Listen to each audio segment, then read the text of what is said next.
میں مسلم نوجوانوں کو یہ پیغام دینا چاہتا ہوں کہ تمہیں ڈرنے کی ضرورت نہیں ہے، تمہیں خوف زدہ ہونے کی ضرورت نہیں ہے، بزدلی کو اپنے قریب بھی نہیں آنے دینا۔ یہ سارے کے سارے واقعات جو کیے جا رہے ہیں یہ تمہیں ڈر اور خوف میں مبتلا کرنے کے لیے کیے جا رہے ہیں، یہ تمہارے دلوں کے اندر ڈر بٹھانے کے لیے، تمہارے اندر بزدلی پیدا کرنے کے لیے کیے جا رہے ہیں۔ یاد رکھو کہ یہ جو سب کچھ کیا جا رہا ہے، یہ جو موب لنچنگ کی جاتی ہے، کبھی اس کی ویڈیو وائرل کی جاتی ہے، کبھی فرضی انکاؤنٹر کیا جاتا ہے، میڈیا کے اندر اسے اچھالا جاتا ہے، کبھی دن دہاڑے کسی پر گولی چلا کر اس کی ہتیا کر دی جاتی ہے، اس کی ویڈیو وائرل کی جاتی ہے، کبھی مسلمانوں کے مکان اور دکان اور جائیداد کو جلا کر راکھ کر دیا جاتا ہے، گھروں میں آگ لگا دی جاتی ہے اور اس کی ویڈیو وائرل کی جاتی ہے۔ اس کا مقصد صرف یہ ہے کہ تمہارے اندر ڈر پیدا کیا جا سکے، تمہیں خوف میں مبتلا کیا جا سکے۔ نوجوانوں سنو، ڈر کو اپنے قریب نہیں آنے دینا، خوف کو اپنے قریب نہیں آنے دینا، عزم حوصلے سے کام لو،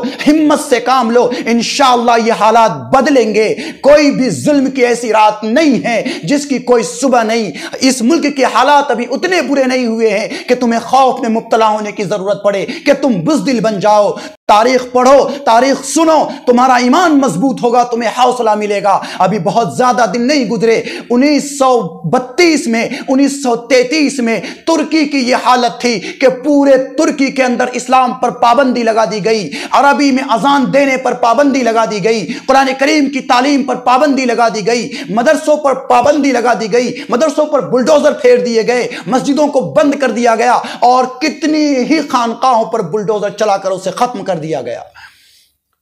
لوگوں نے سمجھا کہ شاید ترکی کے اندر اب اسلام دوبارہ سر اٹھا نہیں سکتا، اسلام کا خاتمہ ہو گیا، مگر وہاں کے مسلمانوں نے، وہاں کے نوجوانوں نے عزم و حوصلہ سے کام لیا، ہمت و حوصلہ سے کام لیا۔ تو دیکھو 100 سال گزرتے گزرتے، صدی گزرتے گزرتے اللہ تبارک و تعالیٰ نے اسلام کو پھر سے واپسی دی، اسلام کی پھر نشأت ثانیہ ہو رہی ہے، پھر اسلام وہاں پھل رہا ہے، پھول رہا ہے اور پوری دنیا میں اسلام کے نام سے اس کی پہچان ہو رہی ہے۔ اور آگے بڑھو،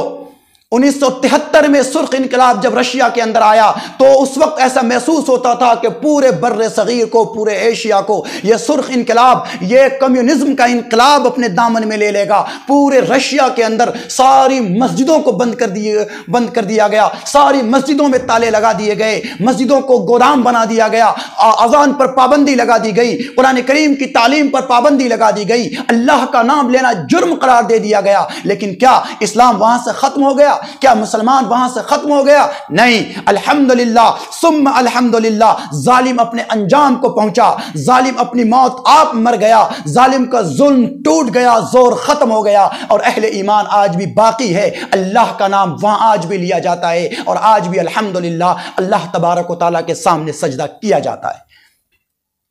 یہ جو حالات تمہارے سامنے پیدا کیے جا رہے ہیں اس کا مقصد صرف یہ ہے کہ تمہیں بزدل بنا دیا جائے، تمہارے اندر ڈر اور خوف پیدا کر دیا جائے، تمہارے اندر مایوسی پیدا کر دی جائے۔ یاد رکھو، اگر تم نے عزم و حوصلہ سے کام لیا، اگر تم نے ہمت سے کام لیا، تو یہی ہمت تمہیں ظالم کے آنکھوں میں آنکھیں ڈال کر سوال کرنے کی ہمت فراہم کرے گا، یہی ہمت تمہیں ظالم کے پنجوں میں پنجے ڈال کر اس کے پنجے مڑوڑنے کی طاقت دے گا، یہی ہمت ظلم کو ایک دن انصاف میں بدلے گا۔ تمہیں گھبرانے کی ضرورت نہیں ہے، تاریخ میں کوئی ایسی سیاہ رات نہیں، ظلم کی کوئی ایسی رات نہیں جس کی ایک خوبصورت صبح نہ نمودار ہوئی ہو۔ آج ہے رات تو کل صبح یقیناً ہوگی، ہے یہی وقت کا آئین، جہاں کا دستور۔ رات کرتی ہے اجالوں پہ بہت مشق ستم، رات کرتی ہے اجالوں پہ بہت مشق ستم، بالآخر کار چمکتا ہے مگر صبح کا نور۔ یاد رکھو، تم اپنی صفوں کے اندر اتحاد پیدا کرو، تم اپنے صفوں کے اندر محبت پیدا کرو، عزم و حوصلہ پیدا کرو، اللہ کی رسی کو مضبوطی کے ساتھ پکڑو، اور ان حالات پر دو طرح کے کام کرنا ہے۔ ایک یہ کہ ہمت کے ساتھ جمے رہو، آپس میں اتحاد پیدا کرو، اور اگر ایسے حالات آتے ہیں اللہ کا نام لے کے تھوڑی دیر کے لیے تمہیں صبر کر لینا ہے، جذبات سے کام نہیں نہیں لینا, تھوڑی دیر کے لیے صبر کر لینا ہے. اللہ تبارک و تعالیٰ نے خود محمد الرسول اللہ صلی اللہ علیہ وسلم کو کہا تھا فاصبر کما صبر اولو العزم من الرسل, اولو العزم رسولوں کی طرح تمہیں صبر کرنا ہے. اگر تم نے صبر کیا اور اللہ کی رسی کو مضبوطی کے ساتھ پکڑے ہوئے رہے تو اللہ تبارک و تعالیٰ کہتا ہے وَلَنُبَدِّلَنَّهُمْ مِنْ بَعْدِ خَوْفِهِمْ أَمْنًا, ہم اس خوف کے بعد, اس ظلم کے بعد انشاءاللہ امن کے حالات لائیں گے. وَتِلْكَ الْأَيَّامُ نُدَاوِلُهَا بَيْنَ النَّاسِ, اللہ تبارک و تعالیٰ لوگوں کے درمیان دنوں کو بدلتا رہتا ہے, حالات ایک جیسے نہیں رہتے. مسلمانوں, نوجوانوں, تمہیں جذبات سے کام نہیں لینا, جذبات میں آ کر کوئی غلط قدم نہیں اٹھانا, بلکہ عزم و حوصلے کے ساتھ جمے رہو, آپس میں اتحاد پیدا کرو, اپنی صفوں کے اندر محبت اور بھائی چارگی پیدا کرو. انشاءاللہ یہ ظالم, ان کی کیا حقیقت ہے, یہ آج 2 دن کے لیے کرسی پر آ کر بیٹھے ہیں, انشاءاللہ یہ اپنے انجام کو پہنچیں گے اور ایک دن یقیناً ایک دن انصاف کا بول والا ہوگا. اس دن تم آگے بلائے جاؤ گے اور تمہیں تمہاری عزت اور تمہاری شرافت کو دنیا سلام کرے گی. Subscribe to Shakir Abidi Official.